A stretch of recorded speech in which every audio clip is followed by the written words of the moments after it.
朋友们好，上一期我们逛了上斜街，今天接着逛下斜街。上斜街走到锦西边，南转就是下斜街。这两条街明代统称作西斜街，清代分为上下斜街。1号是三进宾馆，这里曾是三进会馆，又称云山别墅。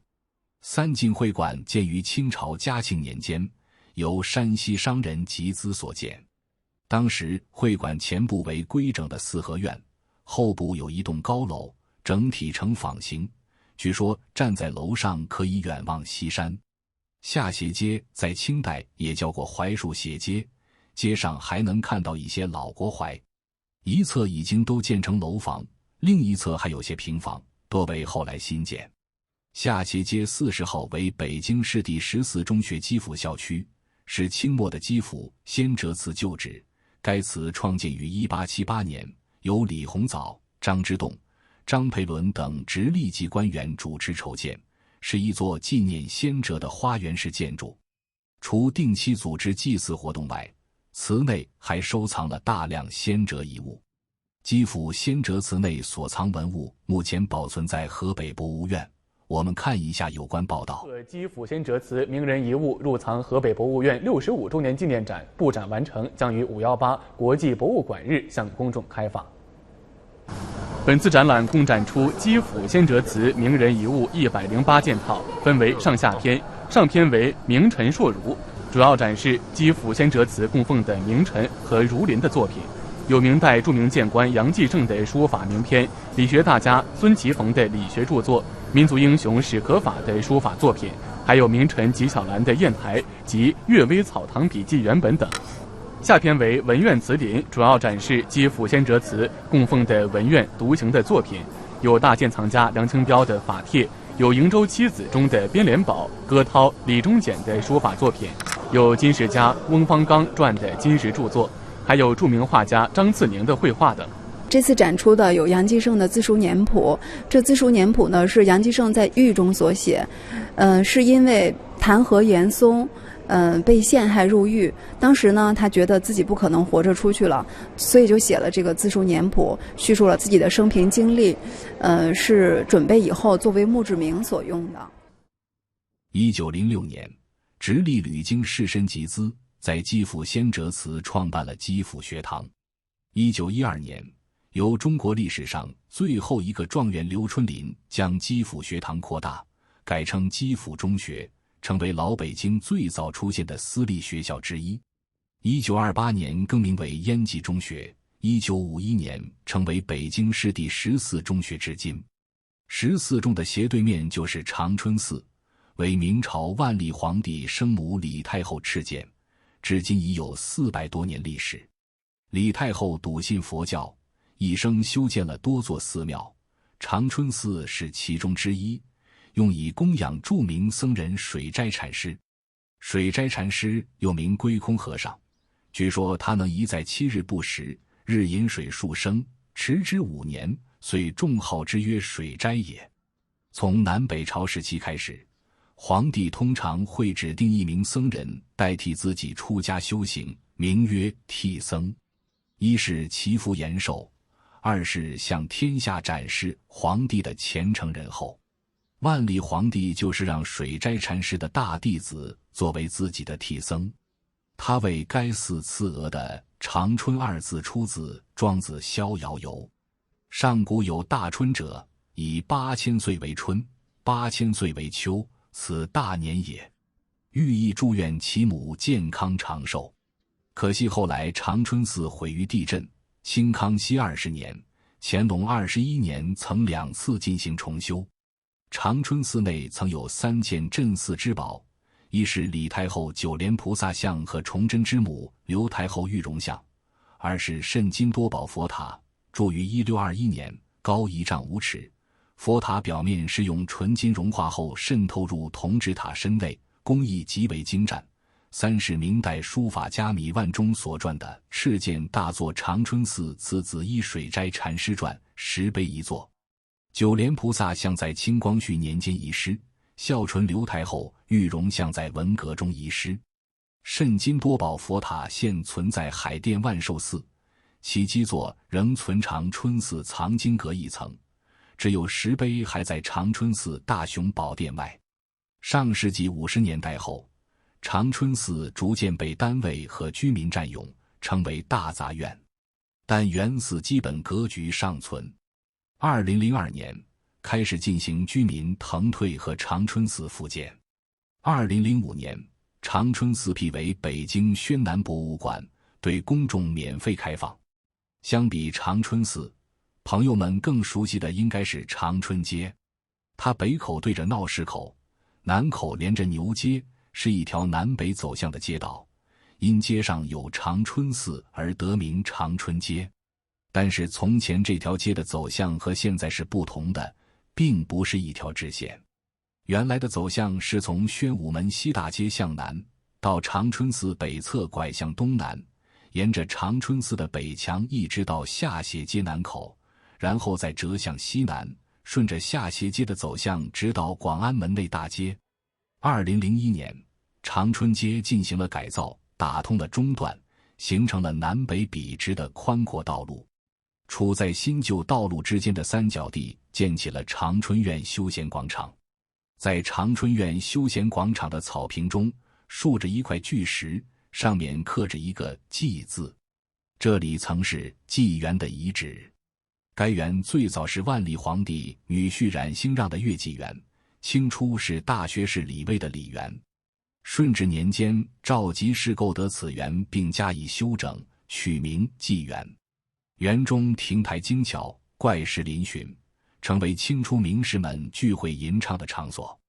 到了嘉庆年间，浙江士绅出资修葺纪园，成为全浙会馆。再往西南方向走，下斜街到头就是宣武医院，这里曾是这寺和都土地庙的位置。这寺是明末清初著名诗人龚鼎孳为他的爱妾顾恒波所建，当时叫妙光阁。龚鼎孳与吴伟业、钱谦益并称为江左三大家，这三位都是大名鼎鼎的文人，都取了秦淮八艳中的名妓，最后也都降了清朝。顾恒波是与李香君、柳如是齐名的金陵名妓。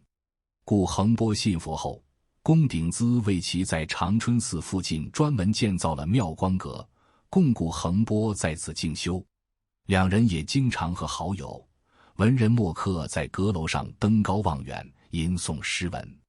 妙光阁于清乾隆年间倒塌，后由全浙会馆出资重建，从此改名为这寺。长春寺和这寺在清朝末年开始败落，逐渐成为停灵柩之地。辛亥革命元勋张振武、状元刘春霖去世后，都曾在长春寺停灵。李大钊被杀害后，灵柩曾在长春寺暂停，3天后改放于这寺，停灵长达6年，直至1933年才葬于万安公墓。与长春寺和这寺相比，都土地庙的繁华延续得更久一些。都土地庙始建于金朝，为道教庙宇，元时期称为老君堂，明清改称都土地庙，是北京城最大和等级最高的土地庙。都土地庙每逢农历初3、13、23有庙会。到了清代，成为北京4大庙会之一。光绪顺天府志说，每旬之3有庙事，游人杂沓与护国、龙福2寺并称盛，能与号称东西2庙的庙会并称，足见其盛况不一般。